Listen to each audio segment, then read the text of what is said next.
Bapa kami yang di surga, kami mengucap syukur kalau hari ini ada satu kesempatan buat kami datang kepada Tuhan dan tentunya memuji dan memuliakan nama Tuhan. Kami bersyukur atas kesempatan ini ya Tuhan. Dan biarlah saat ini kami akan belajar akan firman-Mu, bila Tuhan yang berbicara melalui hamba-Mu di dalam segala keterbatasannya. Dan kami percaya Tuhan berbicara kepada kami. Terima kasih, ini doa kami. Demi nama Tuhan Yesus kami mengucap syukur dan berdoa. Amin. Baik, selamat pagi Bapak Ibu dikasihi oleh Tuhan. Bersyukur kita boleh berjumpa kembali di dalam satu ibadah bersama di dalam hari ini. Dan bersyukur puji-pujian membawa kita untuk boleh menyembah Tuhan dengan segenap hati kita. Hari ini kita berbicara bersama-sama mengenai we are what we sing. Jadi berbicara mengenai kita adalah apa yang kita nyanyikan, Bapak Ibu dikasihi oleh Tuhan. Ya. Nah, yang menjadi pergumulan kita bersama-sama adalah apakah iya bahwa we are what we sing ini, kita adalah apa yang kita nyanyikan, artinya apa yang barusan kita nyanyikan tadi, begitu ya, beberapa lagu itu yang kita kumandangkan dari awal sampai barusan kita nyanyikan adalah seperti apa adanya kita. Beranikah kita mengatakan bahwa itu semua lirik yang tadi saya nyanyikan adalah mencerminkan diri saya, diri Bapak Ibu sekalian di hadapan Tuhan, bahwa itu semua sudah aku lakukan di hadapan Tuhan. Atau Bapak Ibu sudah lupa apa yang sudah dinyanyikan tadi? Bapak Ibu dikasihi oleh Tuhan, bulan ini seperti biasa di dalam gereja kita adalah bulan ibadah Bapak Ibu. Jadi dalam satu bulan ini tema-tema yang akan kita bahas berkenaan dengan ibadah, berkenaan dengan lagu, berkenaan dengan pujian kepada Tuhan. Sekali lagi, apa yang sudah kita nyanyikan tadi, beberapa lagu tadi, apakah sudah kita hidupi? Biarlah itu nanti kita ingat-ingat, nanti pun ada lagu, nyanyikan itu dengan segenap hati, bagaimana kata demi kata itu adalah ungkapan hidup kita di hadapan Tuhan. Bapak Ibu dikasihi oleh Tuhan, berbicara mengenai kita adalah apa yang kita nyanyikan saat pagi hari ini. Mari kita bergumul beberapa hal. Yang pertama, mari kita bergumul berbicara mengenai ibadah. Sekali lagi berbicara mengenai ibadah. Apakah sekarang ini kita atau yang kita lakukan adalah betul-betul menyembah Allah? Dari awal tadi sampai barusan kita nyanyi adalah betul-betul menyembah Allah yang maha kudus. Atau sebetulnya kita hanya bertingkah laku agama, berperilaku sebagai orang beragama saja. Ya, Bapak Ibu dikasihi oleh Tuhan, memang di dalam Alkitab juga diizinkan bahwa tokoh-tokoh dalam Alkitab atau orang Israel khususnya memang bisa memanifestasikan imannya dalam tingkah laku agama. Dan itu pun bisa dilakukan oleh kita hari ini. Nah, tetapi kita harus mengetahui bahwa tingkah laku agama, sekali lagi, tingkah laku agama, baik itu pujian kita, doa kita kepada Tuhan, itu kemudian tidak serta-merta kemudian melambangkan atau menyimpulkan atau tidak sama dengan pengenalan kita secara pribadi kepada Tuhan. Ini harus kita pahami bersama-sama. Bahwa apa yang dilakukan oleh seseorang di dalam sebuah ibadah belum tentu itu menggambarkan akan dirinya seperti apa di hadapan Tuhan. Sekali lagi, belum tentu menggambarkan dirinya seperti apa di hadapan Tuhan. Nah, Bapak Ibu dikasihi oleh Tuhan, apa sih beda orang Kristen dengan orang-orang yang lain? Menarik, perlu kita ketahui bersama-sama bahwa agama Kristen percaya bahwa Allah itu adalah Allah berpribadi. Allah pribadi yang adalah personal. Dan itu tidak digambarkan oleh agama-agama yang lain, Bapak Ibu dikasihi oleh Tuhan. Hanya agama Kristen, hanya di dalam orang yang mengenal Kristus, kita mengenal Allah itu pribadi. Sehingga di dalam relasi kita dengan Tuhan adalah relasi pribadi, termasuk di dalam ibadah kita. Sehingga kalau kita mengaku sebagai orang Kristen, kalau kita mengaku sebagai murid Kristus, ketika kita beribadah harus berelasi dengan Tuhan. Bukan sekedar kita menyanyikan lagu, bukan sekedar kita melafalkannya, bukan sekedar kita mengakui iman kita di hadapan Tuhan, tetapi di sana terjadi satu relasi dengan Tuhan. Tanpa itu ibadah kita tidak ada bedanya dengan konser musik di sana. Tanpa itu tidak ada jauh bedanya dengan perilaku agama yang lain.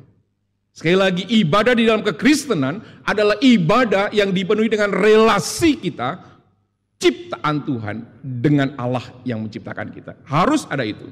Sehingga ketika kita menyanyikan lagu, maka yang ada di hadapan kita adalah Allah yang kudus.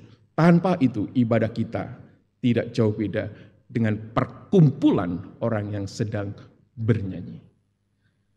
Bapak yang dikasihi oleh Tuhan, mari kita akan melihat betapa seriusnya Allah yang Maha Kudus ini di dalam satu nats yang akan saya bacakan buat kita semua. Di dalam Imamat pasal yang ke-10 ayat yang 1 sampai yang ke-7 ada sebuah peristiwa yang dapat menjadi satu pelajaran buat kita hari ini. Saya akan bacakan buat kita semua. Imamat 10 ayat 1 sampai yang ke-7. Nadab dan Abihu, anak-anak Harun masing-masing mengambil perbaraannya, membubuh api ke dalamnya, serta menaruh dupa di atas api itu. Dengan demikian mereka mempersembahkan ke hadapan Tuhan api lain yang tidak diperintahkannya kepada mereka. Api pun keluar dari hadapan Tuhan melahap, kalau bahasa Indonesia terjemahan lama mengatakan menghanguskan keduanya, sehingga mereka mati di hadapan Tuhan. Berkatalah Musa kepada Harun, inilah yang difirmankan Tuhan kepada orang yang dekat denganku. Aku menyatakan kekudusanku dan di hadapan seluruh bangsa itu akan kuperlihatkan kemuliaanku. Harun pun berdiam diri. Nah, aneh sekali ayat yang keempat, perhatikan ini. Lalu Musa memanggil Misael dan Elsafan anak-anak Uziel, paman Harun, dan berkata kepada mereka, datanglah kemari, angkatlah saudara-saudaramu ini dari depan tempat kudus keluar perkemahan. Ayat kelima, perhatikan. Mereka pun datang dan mengangkat mayat itu, keduanya masih berjubah dalam, keluar perkemahan seperti yang dikatakan Musa. Ayat yang ke-6 harus kita perhatikan. Kemudian berkatalah Musa kepada Harun, kepada Eleazar dan Itamar anak-anak Harun. Apa? Janganlah kamu berkabung, membiarkan rambutmu terurai dan mengoyak pakaianmu, supaya jangan kamu mati dengan segenap umat ini dimurkai Tuhan. Saudara-saudaramu lah seluruh bangsa Israel yang harus menangis karena api yang dinyalakan Tuhan itu. Jangan kamu pergi dari depan pintu kemah pertemuan, supaya jangan kamu mati karena minyak urapan Tuhan ada di atasmu. Mereka melakukan sesuatu sesuai dengan perkataan Musa. Bapak Ibu yang dikasihi oleh Tuhan, kisah ini ingin menggambarkan apa sih? Apa yang dapat kita perhatikan di dalam ayat-ayat yang barusan kita baca tadi? Sesuatu yang mengerikan, Bapak Ibu yang dikasihi oleh Tuhan. Sesuatu yang di luar pikiran kita, Bapak Ibu yang dikasihi oleh Tuhan. Nadab dan Abihu tiap hari melayani Tuhan.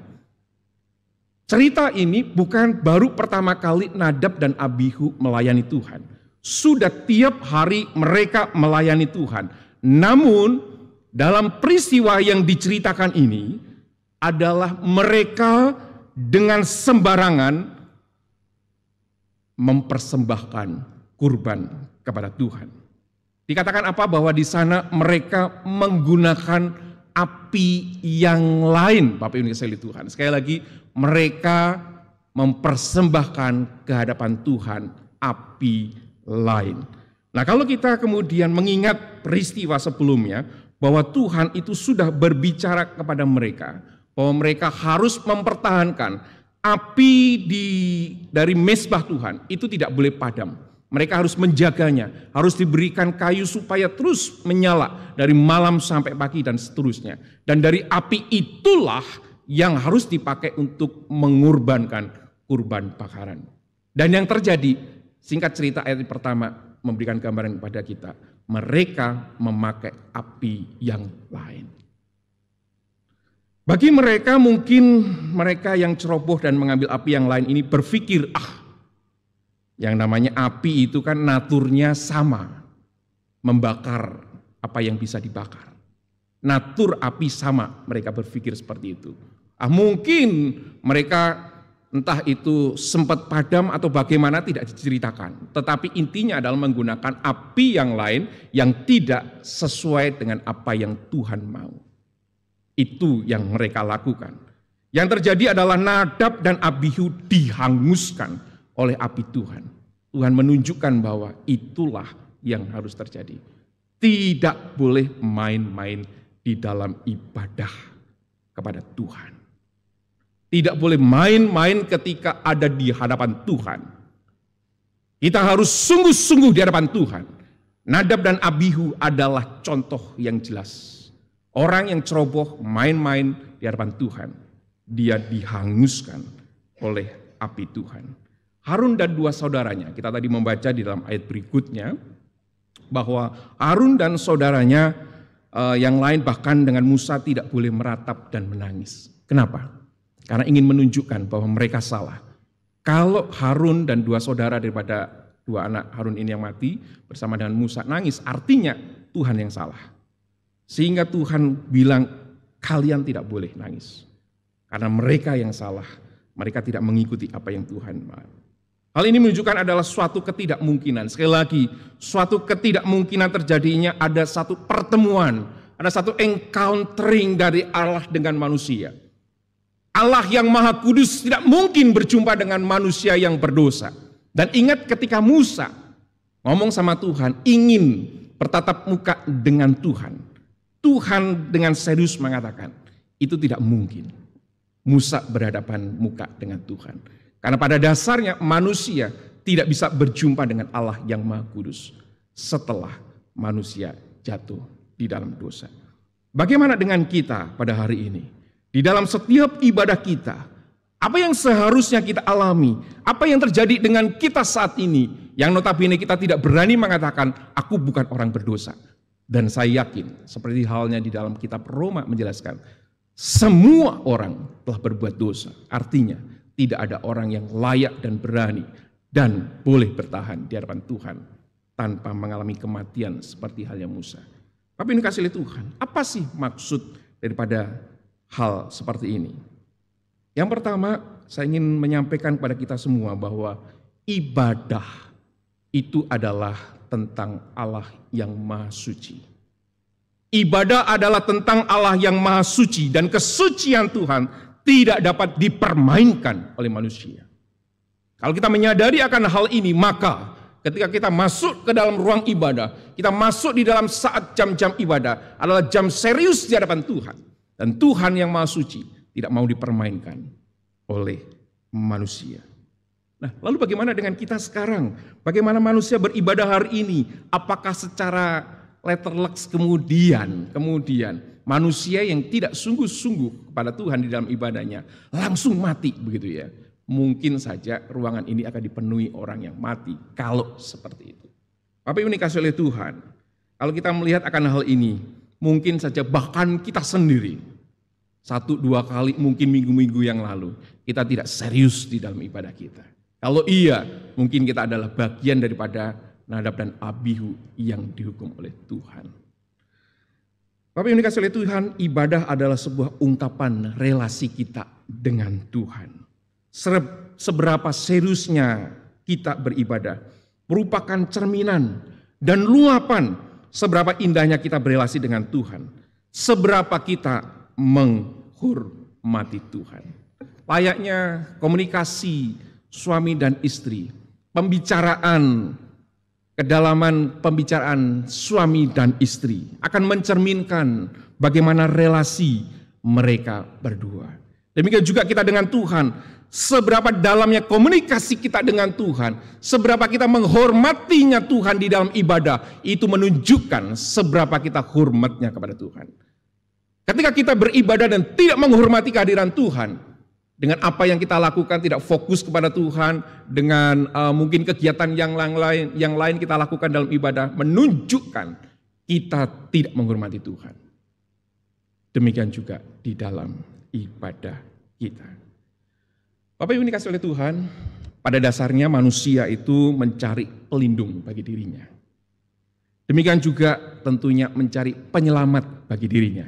Dan kalau kita belajar dari mulai SD, SMP mungkin ya, kita sudah diajari yang namanya animisme dan dinamisme, begitu ya. Orang-orang yang mencari tempat-tempat tertentu, kemudian ada roh-roh tertentu yang mereka sembah, begitu ya. Dan berbicara mengenai ini masih segar dalam ingatan saya, begitu. Ketika saya masih kecil, jadi banyak, karena saya tinggal di kampung, begitu. Jadi banyak orang-orang tua, begitu ya, yang sesekali pada hari-hari tertentu datang ke bukit, begitu ya, dekat kampung, kemudian di sana ada pohon yang besar, mereka membawa sesajen, persembahan-persembahan, bisa berupa ayam yang utuh dimasak, kemudian dipersembahkan kepada pohon yang besar itu. Dan saya pun masih mengingat, suatu hari ketika saya sakit, Bapak Ibu ya, suatu hari ketika sakit, kemudian saya diajak ngomong sama orang tua saya, begitu ya. Kemudian ngomong begini, nanti kalau sembuh, kita akan datang ke sana, ya. Dia sebutkan tempat ini, kita akan makan di sana. Bukan sekedar makan sebetulnya, kehadiran kami ke sana adalah untuk mengucapkan terima kasih.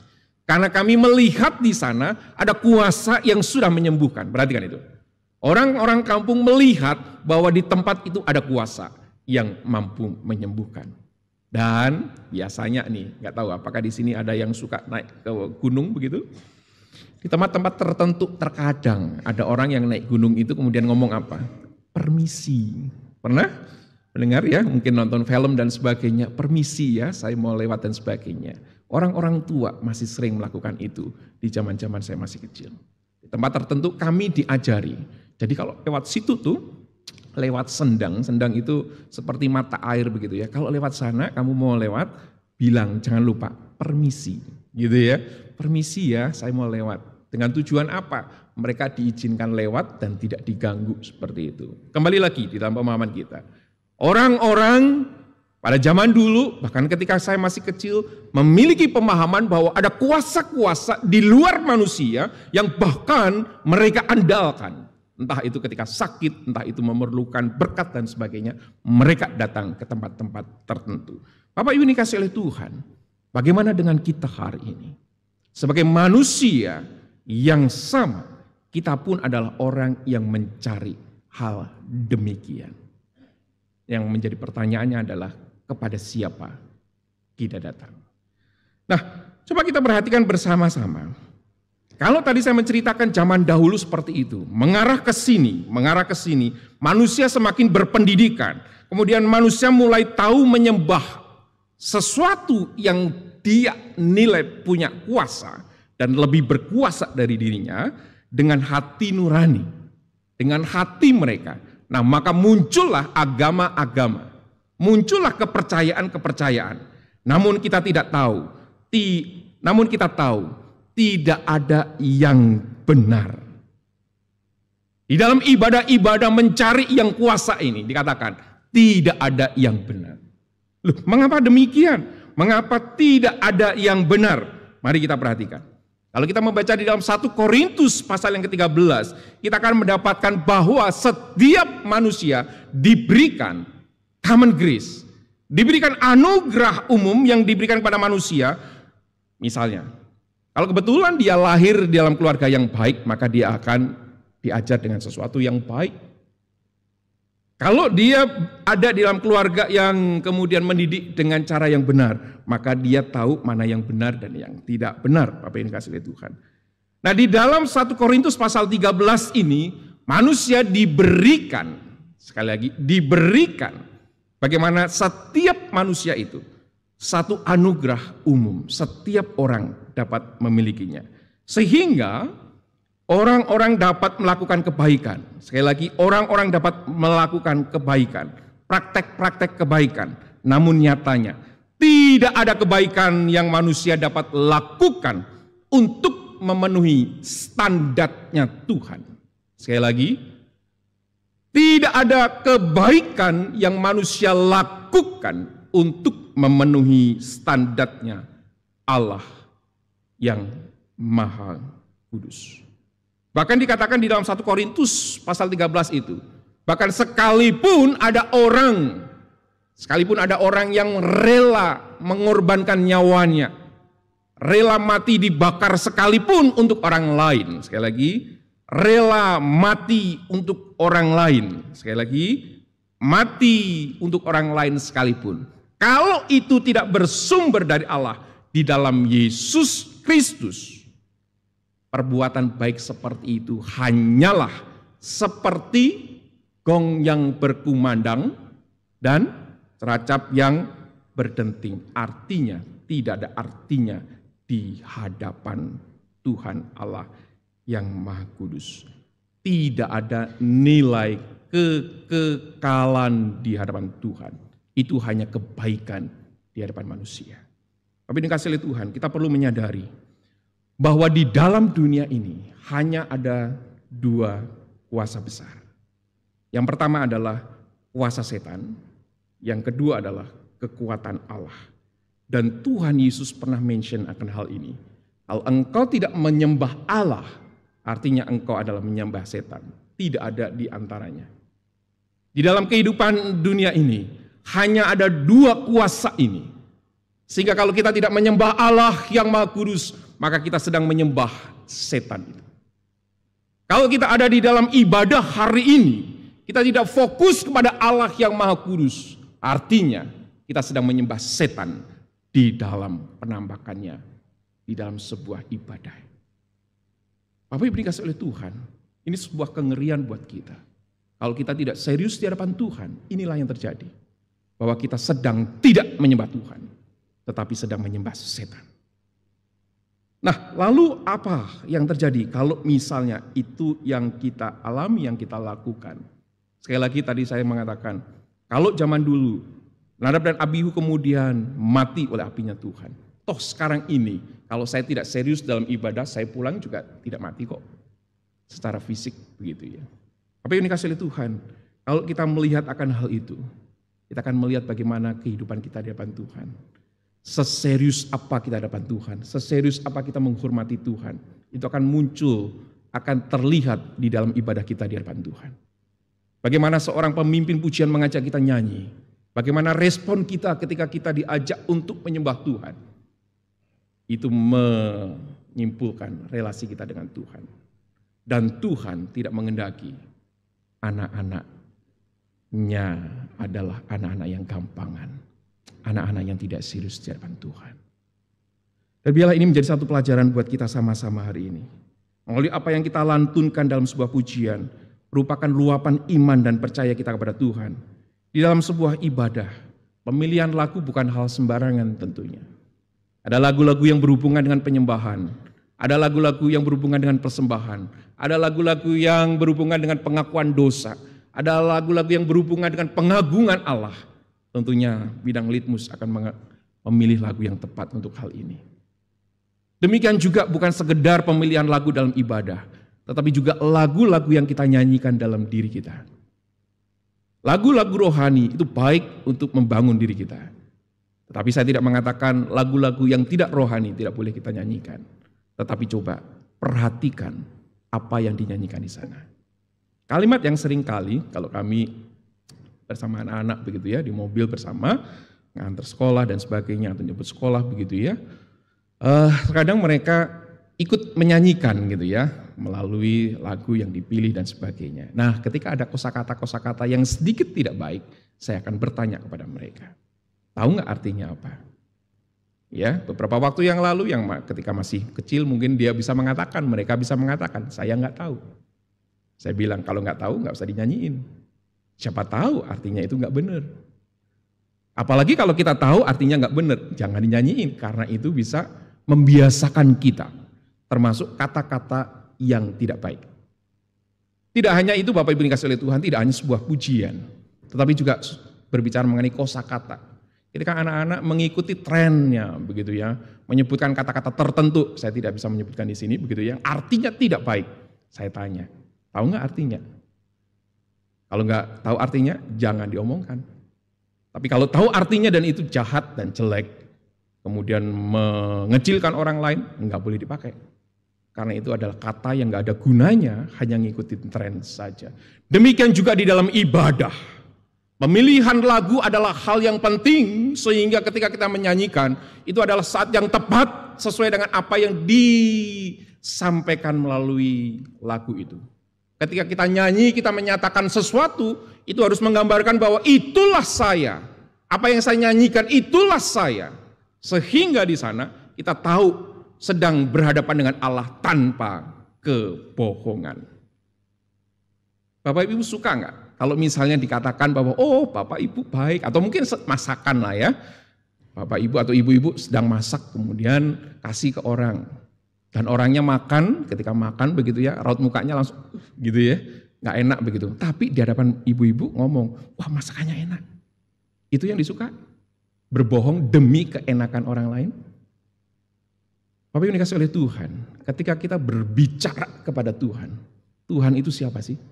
Tuhan adalah Allah yang Maha Tahu dan mengerti isi hati kita. Ketika kita menyanyi dan kata-kata itu tidak sesuai dengan apa yang kita hidupi, apa perasaan Tuhan? Ah, kamu itu pembohong di hadapanku. Apa sih? Apa yang kamu omongkan tidak kamu lakukan. Puji-pujian, nyanyian yang kamu tinggikan, apa sih? Bukankah Allah yang Maha Tahu, mengerti apa yang kita ucapkan? Jadi hamba Tuhan mau liturgis atau siapa yang nyanyi di depan, ngajak nyanyi di depan, itu sesuatu yang tidak mudah Bapak Ibu. Kalau hidupnya tidak sesuai dengan lagu yang dipilih, mendingan lagu itu diganti saja. Pilihan pertama. Pilihan kedua, hidupnya diubah sesuai dengan lagu yang pasti sesuai firman. Kalau liturgis kemudian banyak nyisihin lagu yang tidak sesuai dengan hidupnya, artinya banyak hidupnya tidak sesuai dengan firman. Yang harus dilakukan adalah menyesuaikan dirinya sesuai dengan firman, sehingga lagu-lagu itu bisa dengan bebas kita nyanyikan di hadapan Tuhan. Demikian juga jemaat yang beribadah kepada Tuhan. Lagu-lagu yang kita nyanyikan harus merupakan respon iman kita kepada Tuhan. Tapi dikasih oleh Tuhan, ini adalah hal yang menarik ketika kita belajar bersama-sama. Jadi yang pertama kita belajar bahwa ibadah adalah tentang Allah yang Maha Suci. Perhatikan ayat ini. Bernyanyi dan lantunkanlah pujian bagi Tuhan dengan segenap hati. Maaf saya mau nanya, tadi yang nyanyi ada enggak yang dengan tidak segenap hati? Kalau tidak, Bapak Ibu sudah melanggar firman. Ini kata firman bukan kata saya. Ya, terjemahan baru nih. Yang kedua, bernyanyi dan lantunkanlah pujian bagi Tuhan dengan segenap hati. Sangat jelas ayat ini mengajarkan kepada kita. Kalau bernyanyi, bernyanyilah bagi Tuhan. Kalau melantunkan pujian, lantunkanlah pujian bagi Tuhan. Kalau melantunkan pujian, lantunkanlah pujian bagi Tuhan. Kalau bernyanyi dan melantunkan pujian, bernyanyi dan melantunkanlah dengan segenap hati. Jelas sekali tanpa saya mengulang lagi melakukan studi kata pun, ayat ini sudah jelas sekali. Kalau nyanyi, segenap hati. Kalau memuji Tuhan, segenap hati. Apa yang dikasih oleh Tuhan, ayat ini tempel besar-besar. Wah, bulan ibadah ini. Ayo nyanyi dengan segenap hati. Habis ini kita benar-benar mengekspresikan pujian yang akan kita nyanyikan. Apa yang dikasih oleh Tuhan berbicara mengenai hal ini. Kita adalah apa yang kita nyanyikan. Poin pertama yang kita dapatkan adalah ibadah adalah tentang Tuhan, bukan tentang kita. Ayo kita nyanyi dengan segenap hati. Selanjutnya kita perhatikan di dalam Matius pasal yang kelima ayat 23 dan 24 dikatakan demikian. Sebab jika engkau mempersembahkan persembahanmu di atas mezbah dan engkau teringat bahwa saudaramu sakit hati terhadap engkau, tinggalkanlah persembahanmu di depan mezbah itu dan pergilah berdamai dahulu dengan saudaramu, lalu kembali untuk mempersembahkan persembahan itu. Kalau yang pertama, ibadah itu adalah tentang Tuhan. Hal yang kedua adalah ibadah ingin membicarakan kepada kita adalah tentang relasi kita dengan sesama. Apa yang dikasih oleh Tuhan? Di poin yang kedua, yang terakhir. Ibadah adalah tentang relasi dengan orang lain. Di dalam ibadah, sebuah ibadah bukan hanya sekedar kita berbicara dengan Tuhan, tetapi di dalam sebuah ibadah, di sana juga ada relasi dengan orang lain. Bahkan digambarkan dengan ayat tadi yang kita baca dengan jelas sekali. Kalau kita mau mempersembahkan persembahan kita, kalau kita mau beribadah dan mengingat ada saudara yang sakit hati terhadap kita. Apa? Tinggalkan ibadahmu, tinggalkan persembahanmu, pergi berdamai, lalu kembali untuk beribadah. Artinya ibadah ini bukan sekedar kita nyanyi yang manis di hadapan Tuhan. Tetapi ibadah ini berbicara mengenai perubahan di dalam hati kita sebagai orang yang menyembah Tuhan. Jangan lupakan itu. Jangan berpikir bahwa ibadah yang penting aku nyanyi dengan segenap hati. Tetapi ibadah harusnya mengubah kita, mengubah hati kita untuk memperbaiki relasi kita dengan sesama.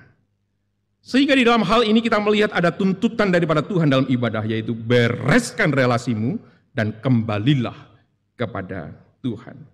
Tuhan kita bukanlah Allah yang dapat dikelabuhi di dalam ibadah. Melalui nyanyian kita, janji-janji mulut kita ketika kita menyanyi di hadapan Tuhan. Namun sebenarnya kita sedang membawa kebusukan diri di hadapan Tuhan. Ketidakberesan hidup di hadapan Tuhan. Siapa sih Tuhan yang apakah Tuhan itu dapat kita kelabuhi dengan nyanyian indah kita, dengan suara manis kita, dengan pakaian indah kita ketika kita beribadah.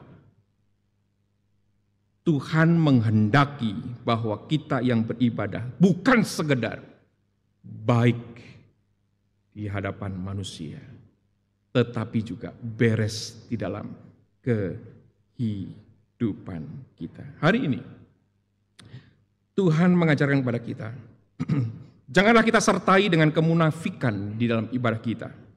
Hai orang yang masih menyimpan kebencian, hai orang yang masih menyimpan kemarahan kepada sesamanya. Hari ini Tuhan mau bereskan hal itu. Jadilah umat Tuhan yang menyembahnya tanpa beban. Lepaskanlah, entah itu pengampunan kepada mereka ataupun keberanian kita untuk datang meminta ampun kepada mereka. Ayat ini menarik, ya. Teringat bahwa dikatakan di sana apa? Bahwa teringat bahwa saudaramu sakit hati kepada engkau. Sekali lagi, teringat bahwa saudaramu sakit hati terhadap engkau. Siapa yang sakit hati dalam hal ini? Orang lain, ya. Lalu siapa yang datang? Kita. Orang lain yang sakit hati tapi kita diminta datang. Artinya apa? Jangan ragu kalau kita benar. Kasihi mereka. Jika kita salah, jangan ragu, datanglah untuk berdamai dengan orang tersebut. Bereskan relasi kita, itulah yang Tuhan kehendaki di dalam ibadahnya. Yang terakhir kita perhatikan di dalam ayat ini. Dua ayat ini ingin menggambarkan kepada kita. Yesus berkata, ya Bapa ampunilah mereka sebab mereka tidak tahu apa yang mereka perbuat. Yesus memberikan contoh kepada kita. Yesus tahu manusia berdosa kepada Allah. Dan dia mau mengampuni mereka yang berdosa ini. Perhatikan dalam Roma 5 ayat ke-8, sangat jelas. Namun Allah menunjukkan kasih-Nya kepada kita dalam hal ini ketika kita masih berdosa. Dan Kristus telah mati untuk kita. Oleh sebab itu, kita adalah orang-orang yang berdosa yang diampuni oleh Tuhan melalui Yesus Kristus yang mati bagi kita. Oleh sebab itu, ketika kita datang beribadah kepada Tuhan, kita serius di hadapannya. Sehingga mulai hari ini, tidak ada ibadah yang main-main di hadapan Tuhan. Tidak ada ibadah yang sekedar menyenangkan hati sendiri. Karena ibadah fokusnya adalah kepada Tuhan. Tapi ini dikasih oleh Tuhan, berbicara mengenai kita adalah apa yang kita nyanyikan. Yang terakhir berbicara mengenai ibadah adalah tentang hati yang diperbaharui. Kalau kita sering mengikuti ibadah, tetapi hati kita masih hati yang lama, artinya kita tidak mau menundukkan diri kepada Tuhan. Kalau Tuhan menghendaki bahwa bereskan relasimu, tapi kita sudah sering mengikuti ibadah, tetapi masih nggak beres-beres, artinya kita tidak menundukkan diri kepada Tuhan. Bukan suatu kebetulan kita kalau siang hari ini, hadir di ruangan ini, kemudian kita belajar di dalam ibadah terkait dengan relasi sesama. Ayo, ibadah adalah tentang hati yang diperbarui. Mau nggak kita diperbaharui di dalam ibadah kita? Jaga hati kepada Tuhan, jaga relasi kita dengan sesama. Selamat beribadah dan semakin menikmati bahwa Tuhan dalam ibadah yang memperbaharui kita. Puji Tuhan kalau hari ini kita diberhadapkan dengan perjamuan kudus. Ini ingin membawa kita, mengingatkan kita bahwa Kristus telah mati menebus kita, orang-orang berdosa. Roti dan anggur tetap roti dan anggur, tidak berubah menjadi tubuh dan darah Kristus. Bagi kita percaya, melalui ini semua kita diingatkan, bahkan apa yang kita lakukan ini kemudian membawa kita memahami Kristus rela mati buat kita, menebus dosa kita, ingin kita hidup di dalam pembaharuan. Semakin sering beribadah, semakin sering mengalami pembaharuan hati. Ayo, apa yang masih mengganjal dalam hati? Hari ini, setelah ini nanti Musa akan memimpin di dalam ibadah, di dalam perjamuan kudus. Ada waktu di mana kita juga mengoreksi diri kita. Tanggalkan itu di hadapan Tuhan, minta ampun sama Tuhan. Kita percaya ibadah hari ini membaharui kita. Amin. Mari kita bangkit berdiri bersama-sama. Kita biarlah hari ini kita mengingat akan kebaikan Tuhan, melihat bagaimana cinta kasih yang Tuhan berikan kepada kita melalui perjamuan kudus hari ini. Dan kita meresponi akan firman Tuhan hari ini. Bapa kami yang di surga, kami sungguh bersyukur ya Tuhan. Kalau kami mengerti bahwa Allah adalah Allah yang mengasihi kami, Allah yang memanggil kami sebagai umat-Mu yang kudus. Engkau adalah Allah yang kudus yang menghendaki kami di dalam kekudusan. Di dalam ibadah kami adalah tentang Allah sendiri. Kami harus meninggikan Allah, memuliakan, dan hanya Engkau yang kami tinggikan. Kami muliakan melalui ibadah kami. Dan di dalam ibadah ini mengajak kami, mengajar kami untuk memperbaharui diri kami, hati kami.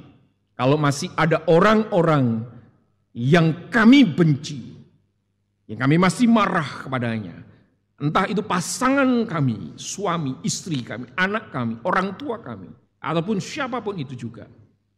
Kalau kami masih memendam kemarahan semacam ini, kami mau datang kepada Tuhan, memohon belas kasih-Mu untuk membereskan ini semua.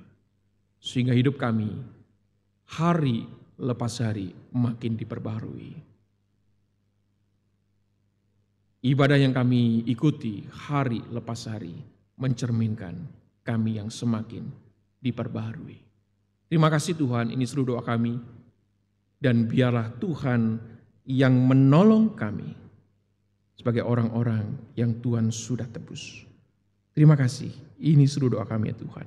Demi nama Tuhan Yesus kami berdoa. Amin. Silakan duduk kembali jemaat yang kasih Tuhan.